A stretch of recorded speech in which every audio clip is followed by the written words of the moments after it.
Decidimos ser parte del cambio. La planificación y ejecución de eventos involucra un gran número de actividades que producen gases de efecto invernadero que contribuyen al cambio climático. Con el objetivo de reducir la huella de carbono de sus actividades, SEMAS optó por eliminar las acreditaciones de papel. Esta decisión evita emisiones derivadas de la producción, transporte e impresión y refleja el compromiso de la organización con eventos cada vez más sostenibles. Junto a The Carbon Sink, mediremos la huella de carbono de este evento y la compensaremos mediante créditos de carbono certificados. Estamos recolectando información clave para calcular la huella de carbono de este evento y poder compensar sus impactos. Para cumplir con este objetivo, necesitamos que completen la encuesta a la que podrán acceder escaneando el código QR que se encuentra en cualquiera de nuestros banners. Daremos entonces comienzo al siguiente panel. Energía. Argentina en la balanza energética y el peso de las decisiones. Coordinación a cargo de Victoria Acosta, directiva SEMAS. Integrantes del panel, Mauricio de Abate, gerente técnico Veolia Argentina. Fernando Alperín, coordinador de comunicaciones IAPG, Instituto Argentino de Gas y Petróleo. Marcelo Álvarez, miembro Comisión Directiva CADER, Cámara de Energías Renovables, y Fernando Salvetti, presidente del Departamento Técnico CAI, Centro Argentino de Ingenieros.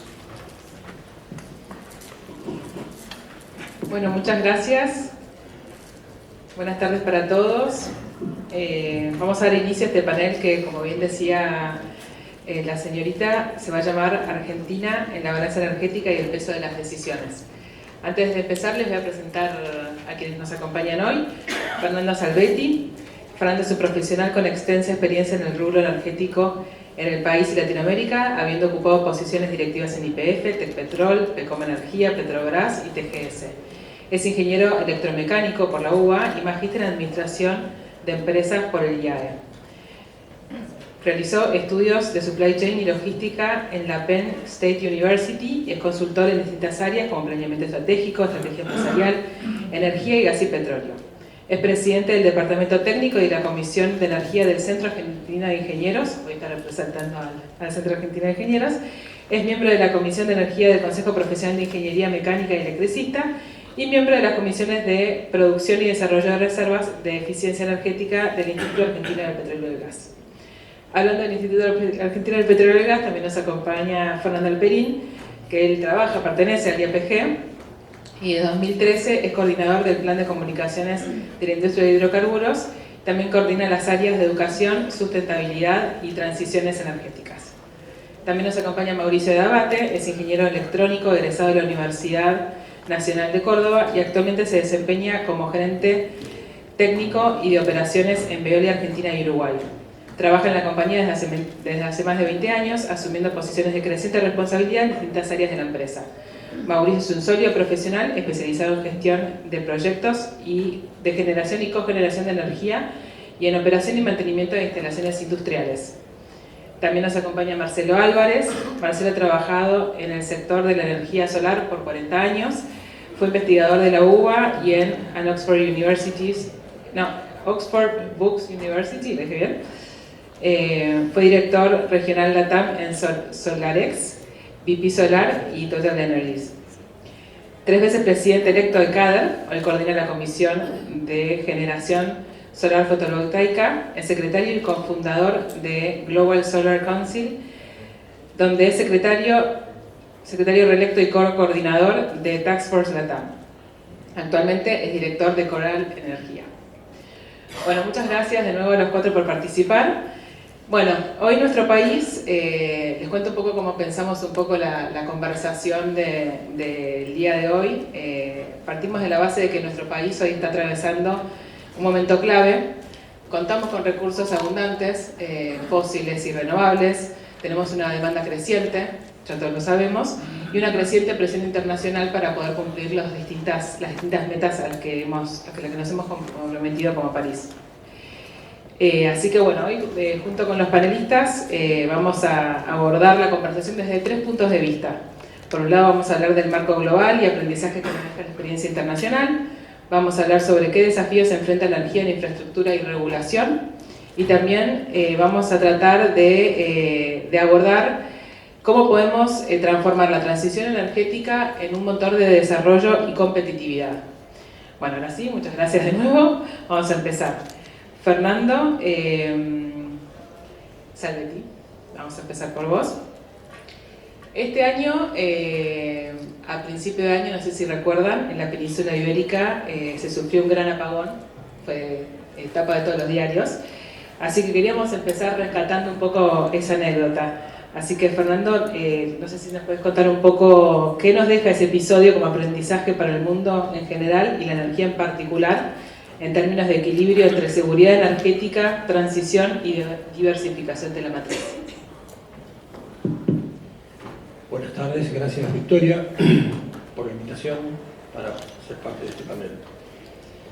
Voy a tomar el final de tu pregunta para tratar de analizar este tema en base a un concepto que introdujo el World Energy Council a principios de la década pasada, el criterio o el concepto del trilema energético, ¿no? Entendiendo que la energía hay que pensarla y analizarla en base a 3 aspectos. Uno, la seguridad energética, que vamos a tener la energía cuando la necesitemos. Otro, el tema de sustentabilidad, que la energía va a ser limpia y no va a contaminar el medio ambiente y contribuir al calentamiento global. Y el tercero, en inglés le dicen affordability, sería que la energía va a ser asequible, que lo vamos a poder pagar tanto como consumidores finales como la industria o quien la demande. Si analizamos cuál era la situación volviendo al tema si analizamos cada uno de los tipos de energía con los que el mundo está manejándose hoy en día, vemos que hay algunas que cumplen acabadamente muy bien con 2 de los 3, con 1 de los 3, con los 3, ninguna. Y vemos que las renovables, variables, la solar fotovoltaica, la eólica, ha producido toda una revolución porque es económica y porque, además de ser económica, y por lo tanto es accesible para toda la gente, el único punto que no cumpliría acabadamente sería el de la seguridad energética, porque no la tenemos disponible las 24 horas al día, el tema de la solar y la eólica.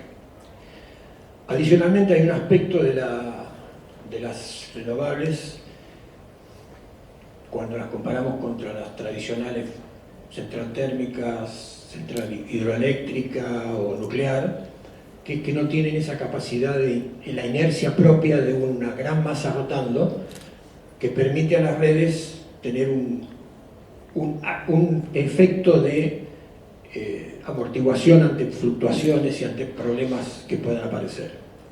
Volviendo al tema de la península ibérica, cuando se produjo el incidente, la península ibérica, casi el 60% de la generación era fotovoltaica concentrada además, ¿no? En el sur de España. Había un 10, un poco más de eólica y un porcentaje no mayor de solar térmica. Las perturbaciones que se fueron produciendo en la red hicieron que se dispararan mecanismos de protección de la red y que se produjera un blackout general. Adicionalmente, que como resultado de esta matriz, el precio de la energía era negativo y se exportaba energía a Portugal, a Marruecos y a Francia. Cuando se empezó a analizar el tema, algunas voces decían es porque las renovables, cuando superan cierto valor, cierto porcentaje de la matriz, hacen que el sistema y la red se torne inestable. No tenemos el efecto de inercia, ¿sí? A posteriori otras voces dijeron no, los problemas que surgieron fueron de gestión de la red y hoy en día el tema está opinado, digamos, ¿sí? Las renovables pueden participar en porcentajes crecientes en la medida en la que gestionemos y en la medida que las preparemos a la red como para trabajando de esa manera, ¿no?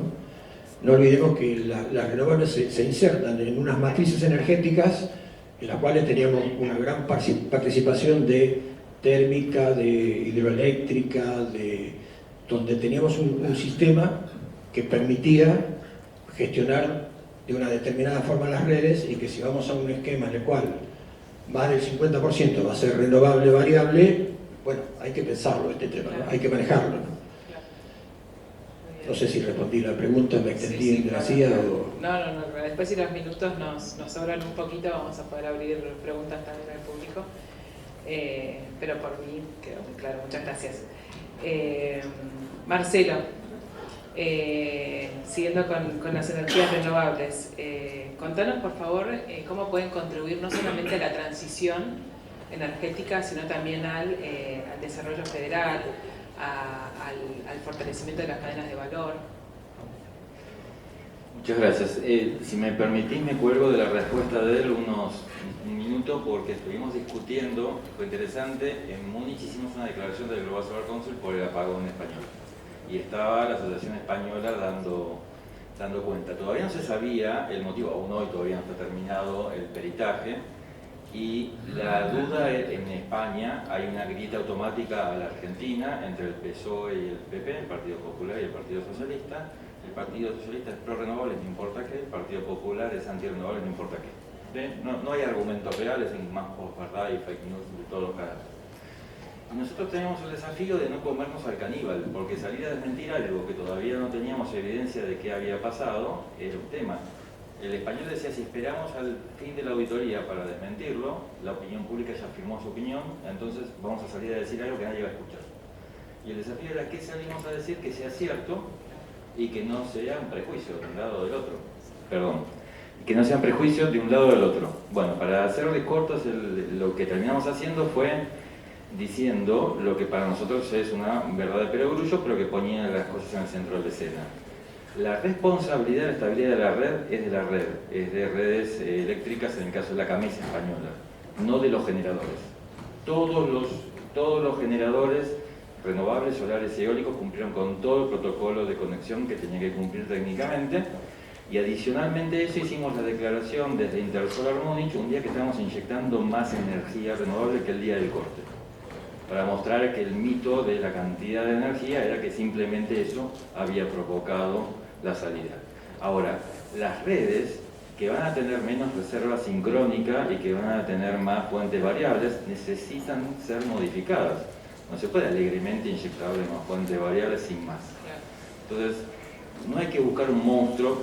Las soluciones tecnológicas están disponibles. No es un problema de tecnología, es un problema de planificación. De hacia dónde querés llevar la red y cómo querés llevar la red y quién hace las inversiones. Y ahí eso lo uso para conectar con la pregunta que me hiciste, perdón que entré por la ventana.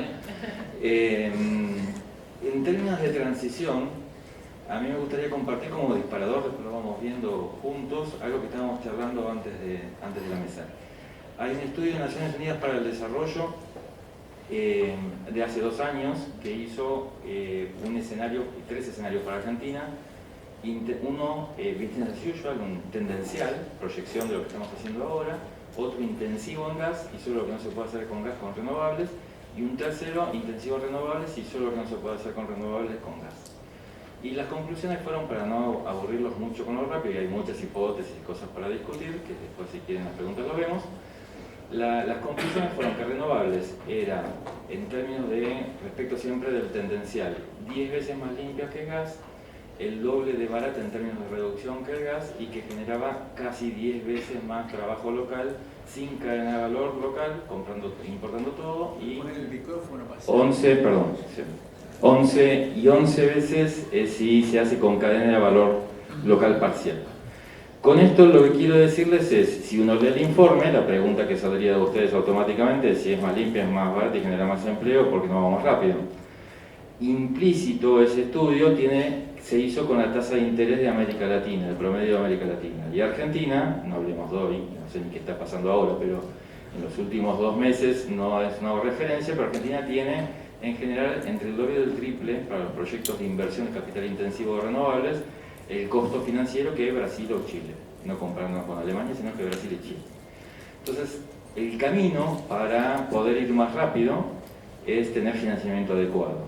Y Argentina, los mercados de capitales no les son fáciles por el track record que tenemos, y volver a ese mercado de capitales demandaría una oportunidad que es cambiarlos, el compromiso nacional determinado, NDC por su acrónimo en inglés, comprometernos a ir más rápido a cambio de conseguir financiamiento climático. El financiamiento climático tiene tasa subsidiada y periodos más largos, y tendríamos que presentar una hoja de ruta donde nos comprometemos adicionalmente a lo que nos tocaría a hacer más esfuerzo.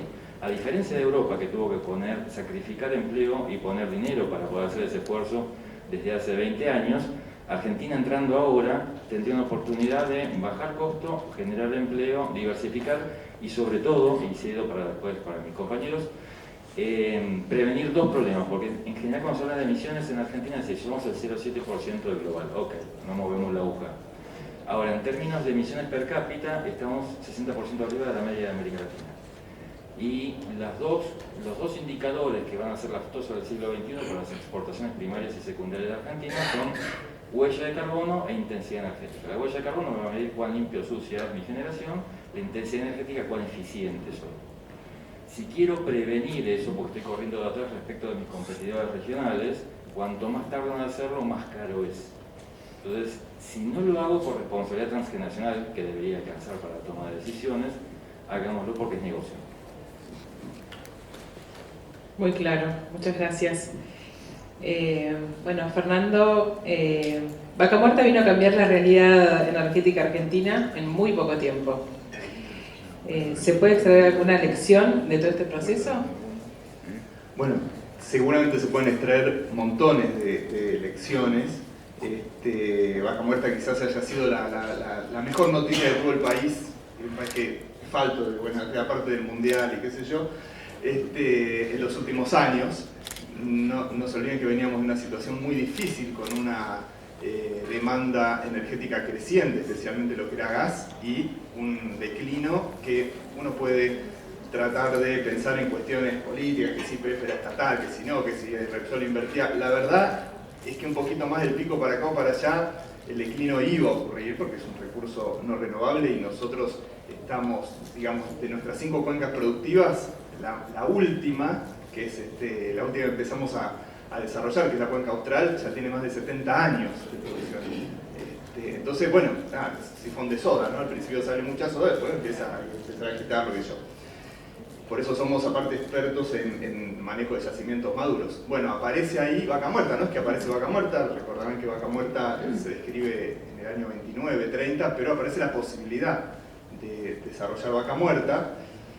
Y yo creo que la lección más interesante, y que es extrapolable a muchas cosas en el país, en este país principalmente, es primero la capacidad de influir sobre la realidad. Porque Vaca Muerta no es que era un pozo que si es un pozo empezó a salir gas o petróleo y listo, ya está. Vaca Muerta había que aprender, había que ver, había que de alguna forma planificar esa curva de aprendizaje, o por lo menos meterse en esa curva de aprendizaje que por supuesto al principio no da ganancia, ¿no? Hay que pensar, que en este país también nos cuesta bastante, como mínimo en un mediano plazo. Bueno, de alguna forma, y obviando los detalles, después viene toda la discusión de que si IPF, que si tal, ¿verdad?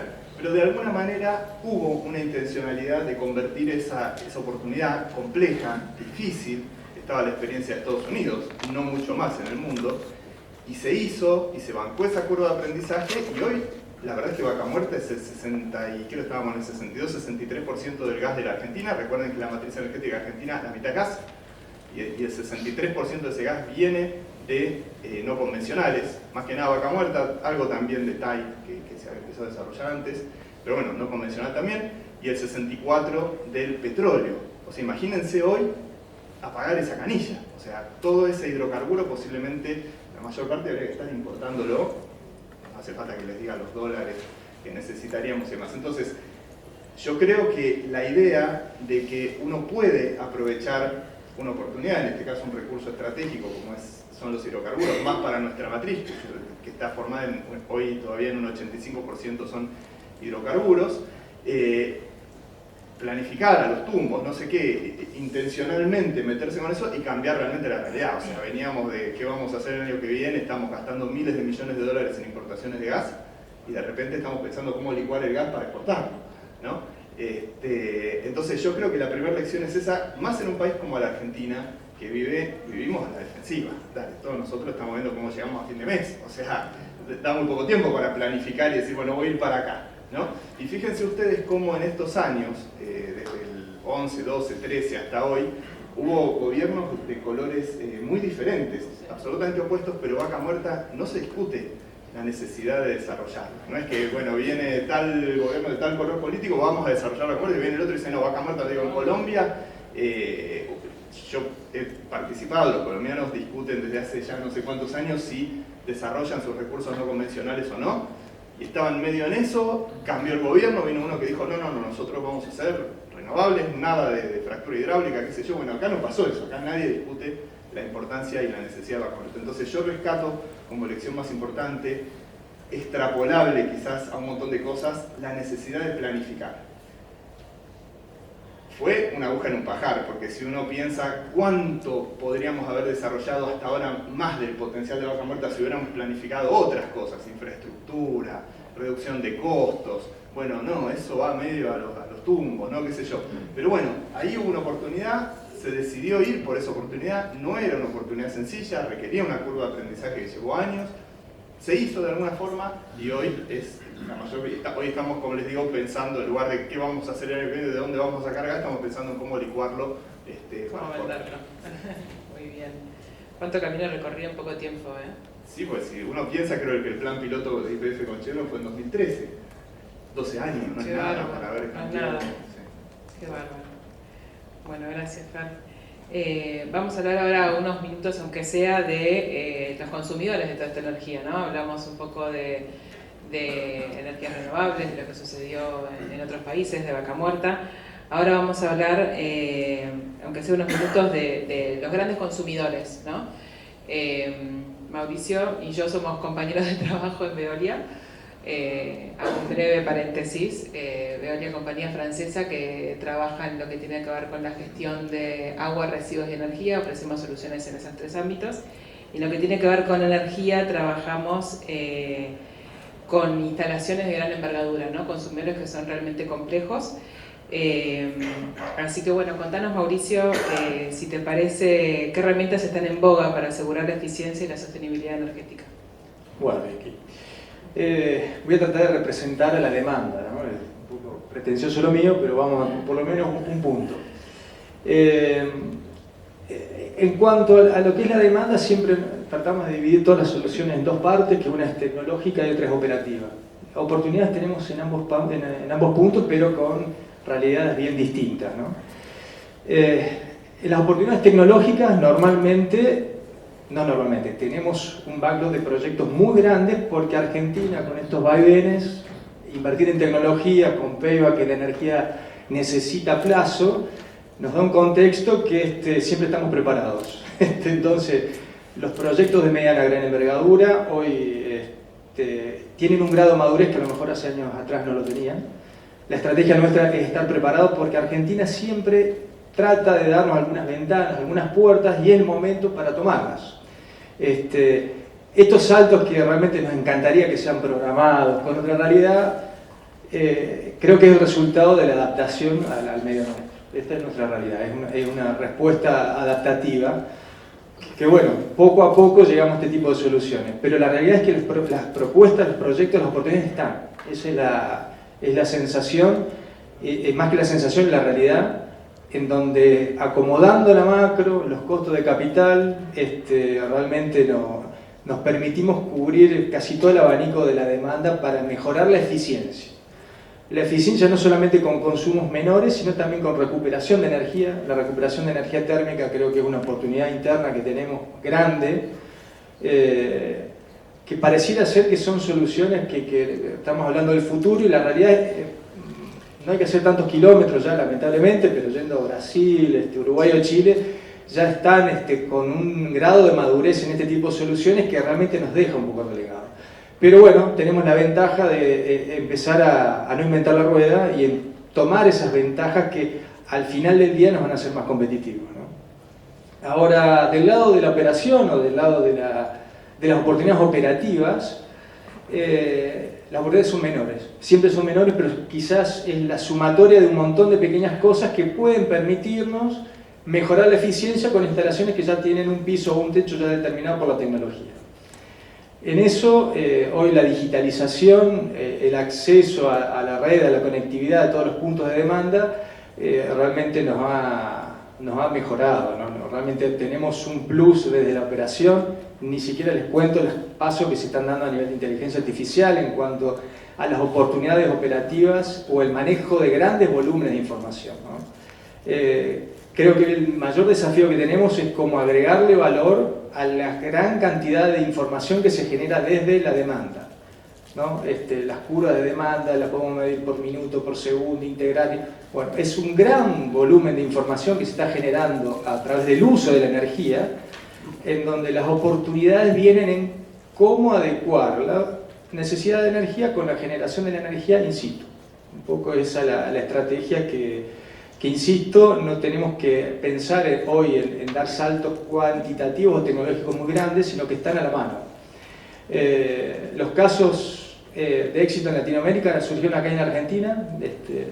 En Argentina tenemos un centro de monitoreo de consumos de nuestros clientes que está aquí en Capital Federal, ya tiene 8 años más o menos. En alguna de estas ventanas que el país nos permitió, trajimos el primer centro para Latinoamérica Argentina y empezamos, la realidad es que subestimamos las oportunidades operativas que había y claramente los primeros saltos, que la estimación es estar entre un 5 y un 10% en la mejora de consumo por unidad, empezamos a tener oportunidades arriba del 30%. Y como conclusión al final de esto es que relegarnos en invertir en tecnología o en las operaciones, porque operar con lo que tenemos también nos permite ajustar, que excusas siempre vamos a tener, que realmente ahorrar a veces una energía que era muy barata porque estaba subsidiada o por todas estas realidades nuestras, no era muy motivador, pero hoy tenemos un driver que es medioambiental. Muchos de los clientes medianos o grandes, como bien marcaba Vicky, tienen sus metas de reducción, sus acciones de mitigación, en donde el simple valor de mejorar el consumo por unidad tiene un impacto positivo mayor. Ni siquiera hablar de poder generar o recuperar calor, que necesitamos inversiones. Así que somos muy optimistas de cara al futuro. Tenemos la posibilidad de prepararnos. Argentina, hoy compartimos un poco la previa, tenemos una matriz energética que no será la ideal, pero tenemos que darle valor también a tener la disponibilidad de los recursos, porque tenemos gas natural, hay que hacer pocos kilómetros para irnos a Uruguay o a Chile, y entender lo que significa un país sin energías primarias propias, y ver cómo con las soluciones que podemos aportar desde la operación de la tecnología, cómo mejorar. Siempre tenemos una oportunidad para mejorar. Y en eso sí somos optimistas, ¿no? Creemos que hay una demanda que necesita hacer más verdes sus operaciones, en donde las responsabilidades empresarias tienen su peso, porque compromisos no solamente tomamos localmente, sino hay empresas que también lo toman corporativamente. Y es un tema que nos cuesta a veces entender que va a superar la exigencia de la Argentina. Estas son exigencias más que el pone el mercado. Hoy hay sectores alimenticios o bebidas que están pagando un plus por demostrar que la fuente con que se genera su bien es verde. Entonces, en esa dinámica hay que entender cómo nos insertamos y bueno, yo creo que vamos a estar jugando en ese match, ¿no? Es muy interesante cara al futuro. Muy bien, gracias.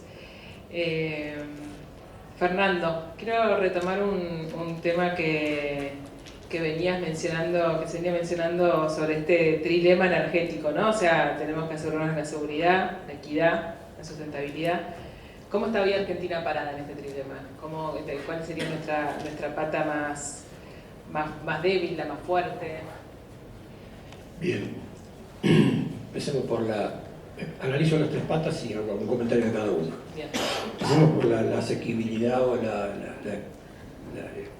cuán económica es la energía en nuestro país respecto al mundo. Como comentaron mis dos vecinos a la derecha, tenemos Vaca Muerta, tenemos un gas con una cantidad que no nos va a alcanzar el consumo con todo este tema de la transición energética, va a quedar gas abajo de la tierra. gas que se está pagando con un plan gas entre 3 y 4 dólares el millón de BTU, gas que, por ejemplo, licuado en Asia se paga 11 dólares, o entre 11 y 12 dólares el millón de BTU, o que un industrial paulista paga el triple, ¿sí? O sea que desde el punto de vista de disponer de energía a precios razonables, por el lado del gas estamos asegurados, digamos.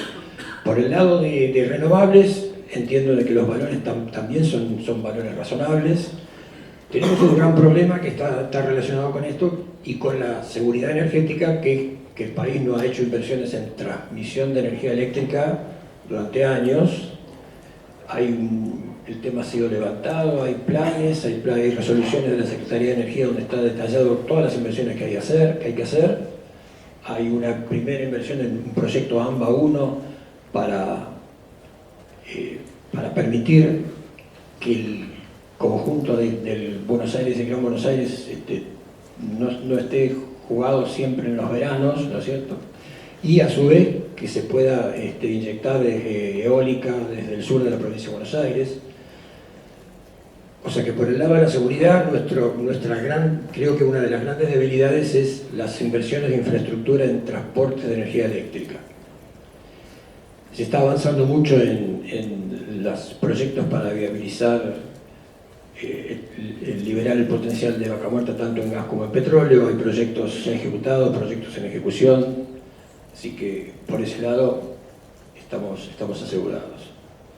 Tenemos una matriz energética que, como bien decía Fernando, es 50% de gas y un porcentaje también importante de petróleo, no tanto en la matriz eléctrica, digamos, la generación de energía eléctrica, pero si usamos mucho gas en industrias, usamos mucho gas y usamos mucho combustible líquido en transporte, y ahí hay un avance muy reducido en Argentina en todo lo que es la electrificación del transporte o el transporte sustentable, ¿no? Estamos muy atrasados.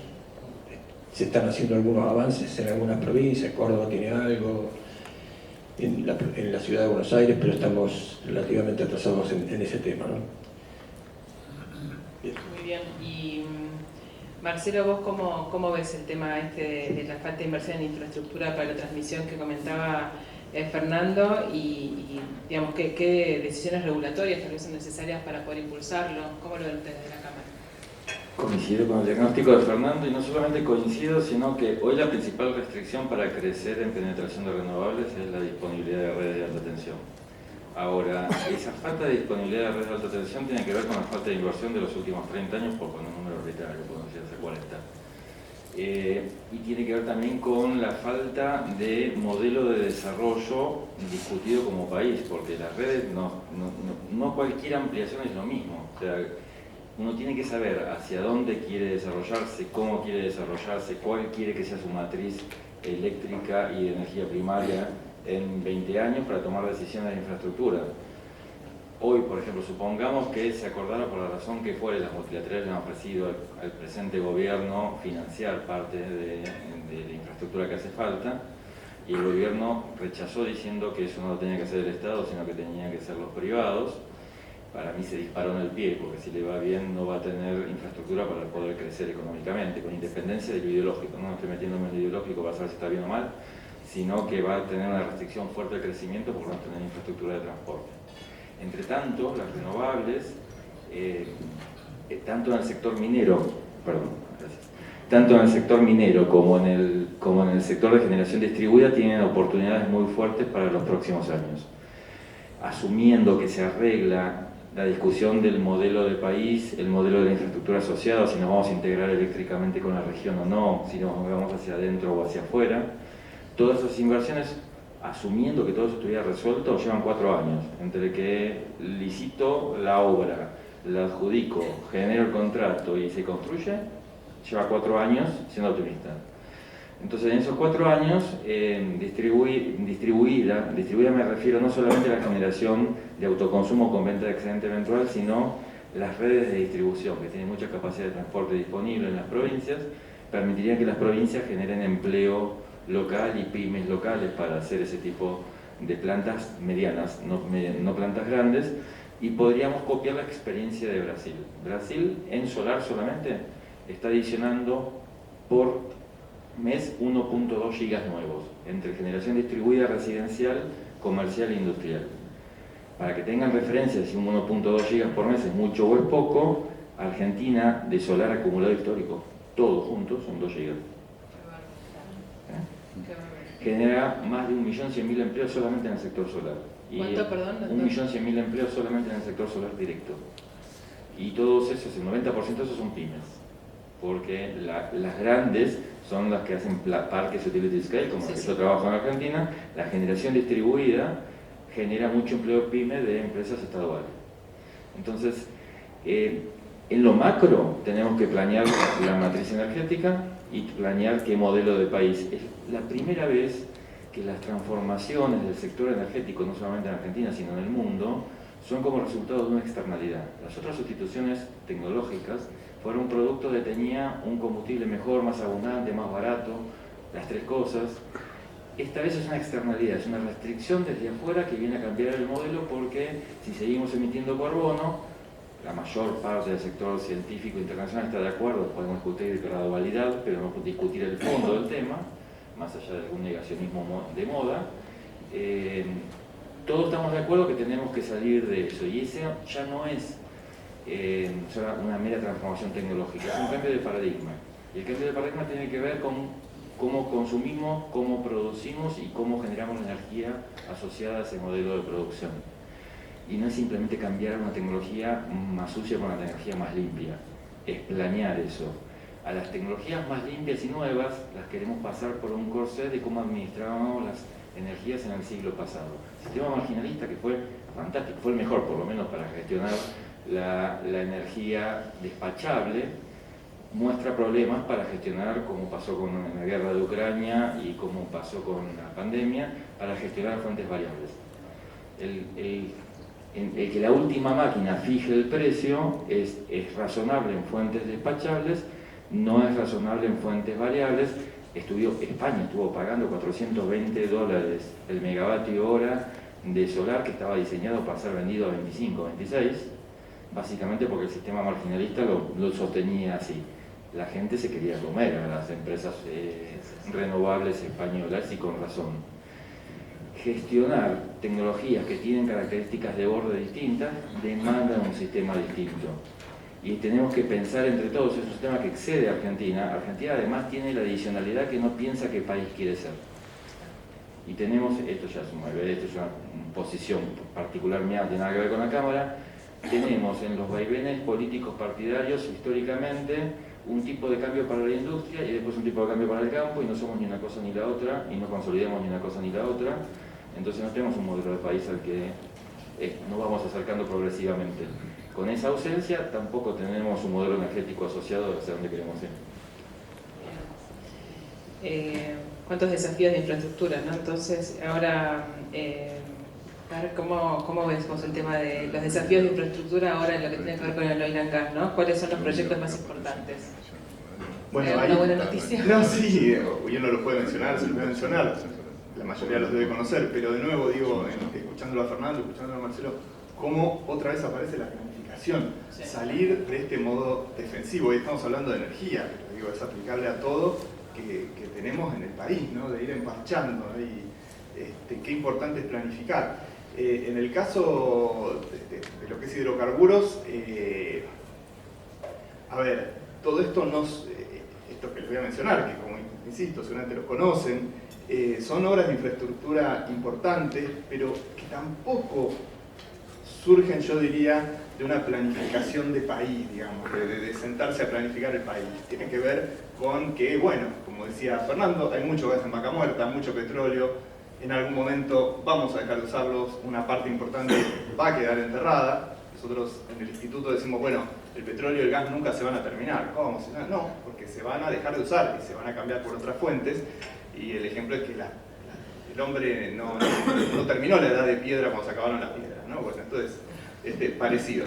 Sí, estos proyectos de infraestructura que se están construyendo, en general tienen que ver con la necesidad de las empresas de exportar. Uno, por supuesto, es el oleoducto Vaca Muerta Sur, que va desde la zona de Vaca Muerta en la cuenca neuquina hasta Punta Colorada. Hoy todavía es un páramo, Punta Colorada, se están ya tendiendo los caños, hay que hacer una playa de tanques, hay que hacer la monoboya donde los barcos van a cargar el petróleo, pues eso destinado a ciencia de exportación.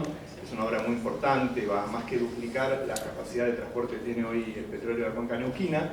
Eso lo que permite no es solamente exportar, también te permite, como comentaba Marcelo, bueno, nuestra limitante está en la red. Si tenés más red vas a tener más proyectos renovables. Bueno, esto es lo mismo. Si tenés más capacidad de evacuación vas a tener más actividad, más pozos, más actividad económica, etc., ¿no? Así que sí que es una buena noticia, eso se está haciendo. Y el otro importante que tuvo sus vaivenes, bueno, decíamos, tenemos que el gas, claro, a diferencia del petróleo, el gas lo mandamos por caño, que los mercados alrededor no son demasiado interesantes, por ahí un poco más Brasil, no sé, pero la cosa con el gas sería licuarlo y poder venderlo al mundo. Primero hay que llevarlo al mar, después hay que licuarlo y después hay que cargarlo en los barcos. Ahí teníamos el proyecto de esta planta importante que estaban por hacer YPF y Petronas. Bueno, hubo ahí un cambio de locación, Petronas se fue y esto lo que sigue son algunos proyectos de escala más chica que todos juntos, si algún día ojalá se concreten y funcionan, más o menos van a estar igualando lo que hubiese sido esa planta. El más importante es el que es el consorcio, o por lo menos el más avanzado hoy, en el que están PAI, YPF, Pampa, Harbor, bueno, 5 o 6 empresas. La idea es poner un par de barcos de acá a los próximos 3 años en San Antonio Este o cerca de las grutas, en realidad un poquito más al sur de las grutas, barcos que licúan el gas. Al principio tomarán el gas disponible, o sea, del que viene por el gasoducto San Martín desde Tierra del Fuego, pero obviamente para funcionar en su máxima capacidad va a haber que tener gasoductos dedicados, exclusivos. Hay otros proyectos de YPF con Eni, algo más con YPF con Shell, están menos avanzados, pero esos son importantes también. Y después sí uno muy importante que permitió reducir mucho las importaciones de GNL, porque recuerden que aún con Vaca Muerta seguimos importando gas, porque en los meses de invierno no da la infraestructura para llevar todo el gas que necesitamos a los centros de consumo, que es el gasoducto Néstor Kirchner, desde Vaca Muerta a Saliqueló, ahí se enchufa. Yo estuve en esa época y vale la pena, uno se para y dice, vení, parate acá, y hay todo pasto y uno se para y vibra la tierra, y dice, acá abajo pasa el Neuva 1, ¿no? Y pasa el gas a 90 kilos de presión, si se pincha eso hay que ir a buscarte a Neptuno. Pero bueno, súper interesante. Entonces, lo que quiero decir es que esto terminó haciéndolo el Estado Nacional, finalmente. Ahí por ahí uno puede pensar en algo que fue un poco más planificado, algo que, como la mayoría de estas obras de infraestructura, finalmente se pagan solas seguramente a la larga, seguramente las redes también. Claro, hay que ver quién pone la plata primero y cómo es el modelo de negocio, ¿no? Pero eso se hizo. Recuerden que al principio hubo un lío con las plantas compresoras, porque el gasoducto tiene una capacidad, pero no tiene que, para aprovechar su gran capacidad, tener plantas compresoras, se interrumpió. ¿Se acuerdan que hubo una interrupción de la obra pública, después se reanudó, bueno, hubo que importar gas, bueno, etcétera? Todas estas cosas que surgen justamente de la no planificación, muchas veces del desconocimiento, muchas veces de no entender el potencial. En el IAPG, cuando fueron las elecciones, hicimos todo un trabajo de ir a Neuquén y Río Negro a capacitar en energía, ni siquiera en gas no convencional, en energía. ¿Qué es la energía? ¿Cuáles son las fuentes renovables, no renovables? ¿Qué pros y contras tiene cada uno? ¿Qué potencial tiene en Argentina? Nosotros tenemos, la verdad que de todo en materia energética. Recursos renovables de primer nivel, recursos hidrocarburíferos de primer nivel. Por suerte no tenemos carbón. En su momento fue un problema, porque bueno, las historias de los barcos que iban con cereales y volvían con carbón, ¿no? Argentina durante siglos importó carbón. Pero bueno, tenemos todo lo otro y nada, digo, otra vez destacar la importancia de esto, de planificar. Les decía, habíamos ido a capacitar intendentes y legisladores y concejales, más que nada rionegrinos, neuquinos y mendocinos. ¿Cómo medir ese aporte de granito de arena que uno hace? No sé, pero les digo que en general el nivel en la gente que toma decisiones es bajísimo, de comprender los temas de energía, de comprender el potencial. No es culpa solo de ellos, digo, la industria también. Yo les decía, cuando llegamos hace 10 años, salió a comunicar, es una industria que tiene 120 años sacando petróleo en el país, pero guardadito, ¿no? Mejor Sí, sí. ni me siento adelante a ver si me preguntan algo. Pero bueno, otra vez vuelvo a lo mismo. Planificar, pensar, el país tiene un potencial enorme en energía ni hablar, y la verdad es que es una pena salir a empachar cosas. Tal cual, tal cual. Bueno, vamos a cambiar un poquito de tema ahora.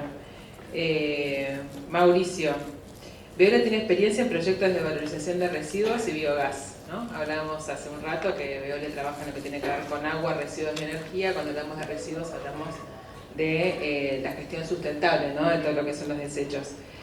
Así que contanos un poco cómo son los proyectos de valorización de residuos y biogás y qué potencial real tienen estas soluciones en Argentina, y también cómo podrían integrarse en la matriz energética, ¿no? Cómo podrían empezar a tener más parte de la torta, tal vez. Bien. Sí, no es muy distinto al hilo de lo que estamos hablando. Las renovables, como bien decían, está más integrada la generación distribuida, que van a estar o están los potenciales, sobre todo si lo que estamos viendo es valorización de residuos, que la metanización o recuperación de algunos materiales, está más cerca del consumo, ¿no? Pero sí, ahí es como, cuando hablamos a veces de renovable o biometanización, es como que compite el gas natural con el biometano, y la realidad es que esa disputa no la vemos. Pero no es que no la vemos acá nosotros porque somos argentinos, en general no se da. No se está dando ni siquiera a lo mejor en países cercanos, como bueno, Brasil en particular, que hemos participado en proyectos en conjunto, que la generación de biocombustibles a partir de residuos o de la valorización de algunas corrientes, de lodos, de plantas depuradoras, que son las principales fuentes en general, van aplicados a los planes de descarbonización que tienen las empresas, los países. Y principalmente porque la valorización es otra. En un país como el nuestro, que el gas natural tenemos que entender lo que es una ventaja competitiva, como país es una ventaja tenerlo, no sería bueno nosotros como país ver lo que están compitiendo. La verdad es que se van a complementar. Tener gas natural ha hecho que nuestro país esté gasificado en su totalidad, menos creo que una provincia, creo que Misiones es la única que no le llega el gas natural, pero en realidad tenemos acceso a un precio muy competitivo, con lo cual tener la disponibilidad de generar combustibles o biocombustibles, biogás en particular, a otros costos, porque los costos de generación son distintos, en realidad van a duplicar o triplicar el costo, ni hablar de su acondicionamiento para un uso industrial como lo estamos teniendo con el gas natural, pero eso va directamente a los planes de descarbonización. Que las obligaciones que están tomando las empresas, que toman los países, es tan serio a veces como el costo que tiene el uso del combustible. Entonces, la oportunidad va a ser complementaria, creo, que el uso real. Para lo que es mitigación, también está la mejora de eficiencia, la inversión tecnológica que va a impactar de la misma manera, pero en lo que es generación de biometano, estamos viendo que Argentina hoy tiene demanda de biometano, hoy, no hay que esperar mucho, que no está atendida. Entonces, lo que sí tenemos que empezar a entender que la valorización de ese tipo de recursos es distinta. Es distinta ¿por qué? Porque tiene otros costos de producción, tiene otros costos de utilización, y en donde podemos hasta dibujar. Escuché a un político decir una frase que me pareció genial: la vaca viva. Dice, acá hay una vaca viva. Que generalmente la metanización viene de las corrientes orgánicas, la concentración de corrientes orgánicas, y es la forma de generarlo puede estar más acompañando a la demanda, pero en estas pequeñas fracciones. Pensemos que hoy Argentina, la demanda, me van a poder corregir, pero estamos en 50 millones de toneladas de equivalente de petróleo anual, más o menos, de gas natural, y el potencial de Argentina, no el que tenemos, el potencial van a ser 400.000, 500.000 toneladas de equivalente de petróleo por año. O sea, es una fracción muy pequeña, explotando todo nuestro potencial. Así que no lo vemos como algo competitivo, sino totalmente complementario.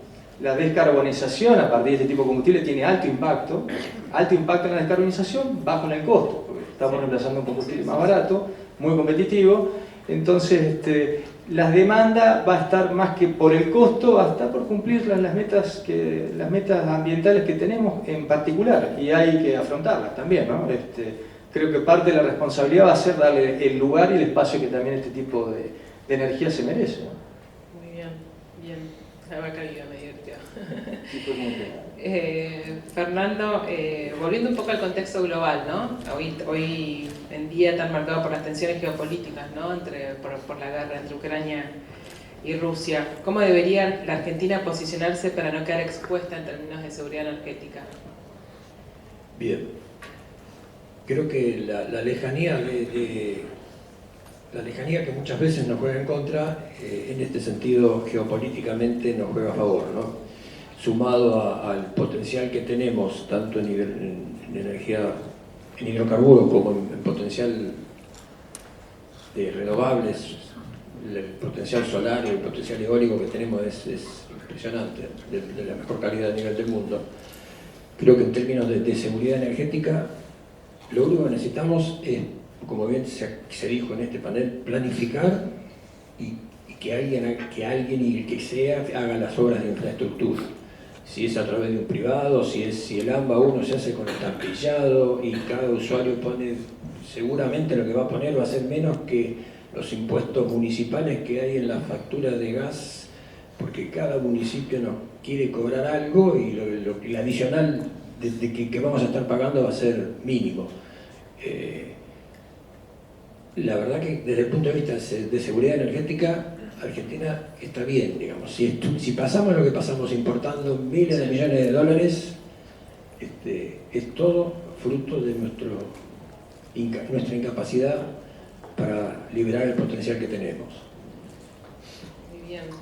Y volviendo, Marcelo, al tema de la intermitencia y la confiabilidad de las redes, ¿qué rol pueden jugar las tecnologías como el almacenamiento de los sistemas híbridos para que no se repita el escenario europeo, ¿no? Sí, gracias. Al principio. Toda penetración alta de más de 2 dígitos con generación renovable, sobre todo las que están maduras en términos de mercado, eólica y solar, demandan repensar las redes y la infraestructura de gestión. Les pongo un ejemplo. En el día del año de mayor generación solar fotovoltaica en Alemania, más de la mitad de la oferta es solar. Entonces, a la mañana, a las 8 de la mañana, tengo una rampa de ingreso de oferta significativo, y a la salida de la tarde, tengo la salida de la oferta de más del 50% de la cobertura. No hay una discusión en Alemania si hay cómo planifico para que no tener vaivenes para cubrir la oferta. Básicamente porque la red está pensada, no está simplemente creciendo estocásticamente en función de la moda del mercado de cada año.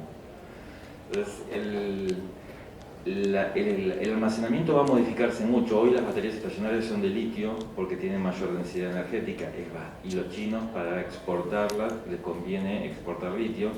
Es bastante probable que las baterías en el mediano plazo sean de sodio, las estacionarias. Son más baratas, son más abundantes, tienen menos densidad energética, no se puede exportar tan fácilmente como las de litio y probablemente cambie la dinámica comercial del sistema de baterías, del sector de baterías.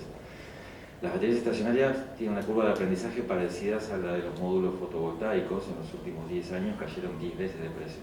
De las cosas que uno en el sector no lee literatura nueva y repite algo que se publicó en un libro publicado hace un año y ya es viejo, porque el libro entre el que se revisó, se editó, se publicó y tiene un año, atrás hay 3. Entonces, lo que está repitiendo es algo que no hay. En general, nuestra clase política repite sofismas respecto de la gestión de las renovables. Estamos ahora, se hizo recién una licitación de almacenamiento, les comentábamos antes de ingresar, es un paso en la dirección correcta por las razones equivocadas, básicamente, ¿no? La licitación de almacenamiento se está haciendo para tratar de mitigar los cortes en el área metropolitana de Buenos Aires en 2026 y 2027. Los cortes van a suceder, salvo que tengamos una catástrofe económica que no nos permita crecer. Los cortes van a suceder, va a depender de la temperatura, de la actividad económica, una serie de cosas. Pero lo que está tratando de hacer la autoridad es tratando de tener baterías para mitigar esos cortes. Y yo viví los cortes de Alfonsín. Yo sé que los gobiernos sobreviven hiperinflaciones, pero no sobreviven cortes programados. O sea que la gente se pone de muy mal humor y no vota al que sea su responsabilidad o no, eso es con independencia. Este gobierno ya tiene bastantes muertos en placar como para agregarle todo el tanteo de dinero.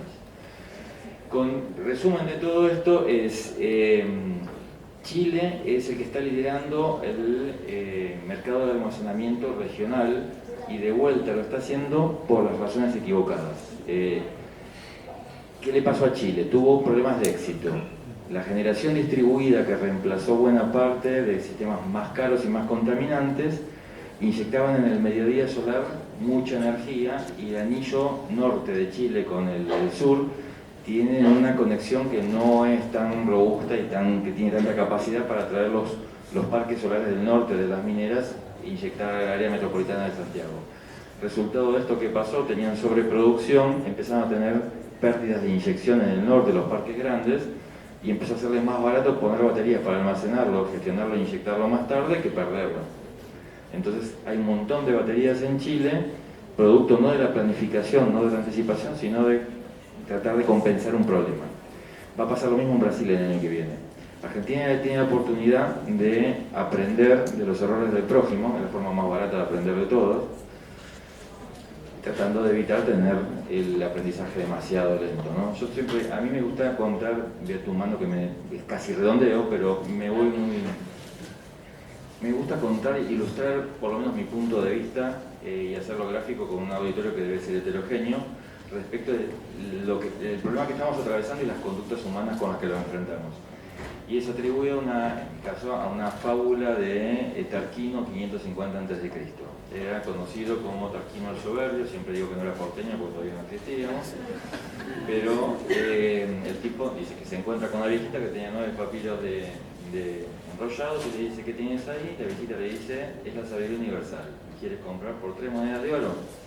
Tarquino no era por nada conocido como el Soberbio, se ríe de la viejita, rechaza la oferta.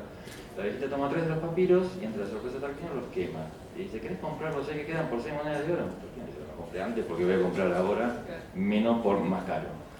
Vuelve a rechazar, la viejita toma 3 más y los quema. Dice: ¿querés comprar los 3 que quedan últimos por 9 monedas de oro?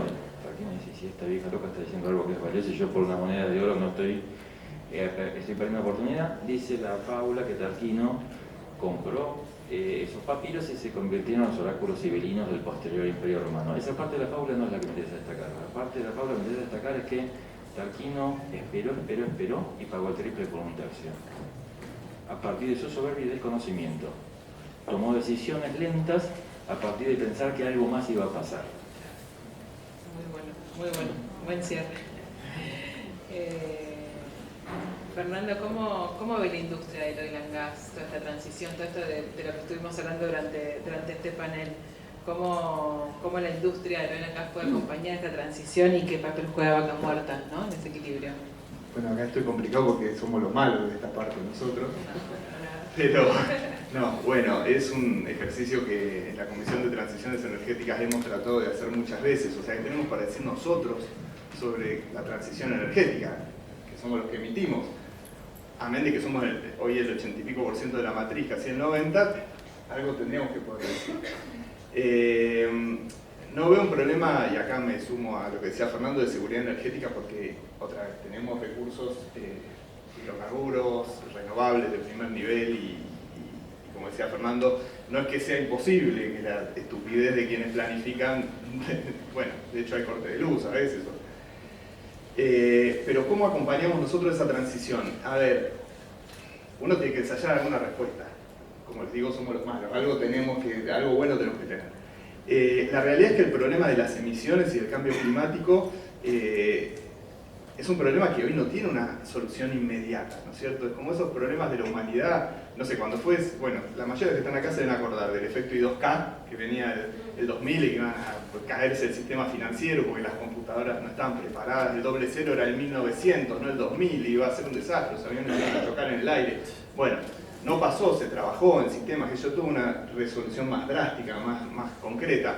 En el caso de, pero hay otros problemas que no tienen, como el de los gases de efecto invernadero, esa solución tan rápida, tan concreta y tan drástica. Yo pienso en el HIV, en el SIDA. Digo, cuando apareció, yo era adolescente y la idea era, bueno, en algún momento, no sé, todo no se sabía si dándote en a manos y qué sé yo, y se murió Freddie Mercury, Miguel Abuelo, que me queda a mí. Bueno, La cuestión es que pasaron muchos años de eso y no sé, hoy no tiene todavía una cura oficial definitiva, pero lo pudimos gestionar, aprendimos a cuidarnos, si tuvimos la desgracia de infectarnos, hay medicaciones cada vez mejores que posiblemente hagan que si nos infectamos, bueno, terminemos muriendo de viejitos o de otra cosa no decida. O sea, este es un tema de los que hay que gestionar. Y no todos los combustibles fósiles emiten lo mismo y no hay una solución para todo, por eso hablamos de transiciones y no de transición. Y ahí nuestro punto número 1, creemos nosotros, es que el gas natural, muchas empresas incluso petroleras están yendo, o por lo menos están orientando su negocio al gas natural, es la fuente que por lo menos más rápidamente tiene escala para empezar a reemplazar el carbón. Es un despiole porque hay cuestiones de costos, digo, no es que es tan fácil, bueno, tenés carbón con el gas, no, realmente el problema de energía es complejísimo, no es que por decir esto los chinos van a sacar su 70% de carbón de la matriz, van a poner gas porque se le encarece toda la producción. Pero bueno, nosotros podemos aportar, incluso desde Argentina, sobra, podemos aportar ese gas, podemos aportar la seguridad energética para respaldar, digamos, las tecnologías renovables mientras van avanzando y mejorando y demás. Y esa es un poco nuestra visión, generando en nuestro caso una actividad que provoca desarrollo, que estimula el desarrollo. Creo que nosotros vamos por ese lado. Algún día habrá que deshacerse también del gas natural, pero creo que tenemos mucho para gestionar. Este problema hay que gestionarlo, hay que reemplazar, primero que nada, el carbón. Nosotros tenemos una matriz que no tiene carbón, como les digo, no porque seamos muy verdes, sino porque nunca tuvimos carbón, más allá de Río Turbio. Entonces es una matriz que en muchos países, especialmente los países desarrollados, pagarían por tener una matriz sin carbón, porque realmente la caída de la quema de carbón y su reemplazo por gas natural, ni hablar por renovables, produce caídas drásticas.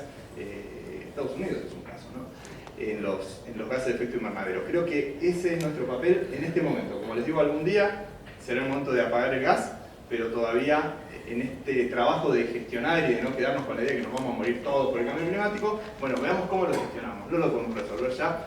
El gas sirve para gestionar. Bueno, está sonando la campana, así que vamos a tener que darle fin a este panel. Muchísimas gracias a los cuatro. Les pido un aplauso para ellos.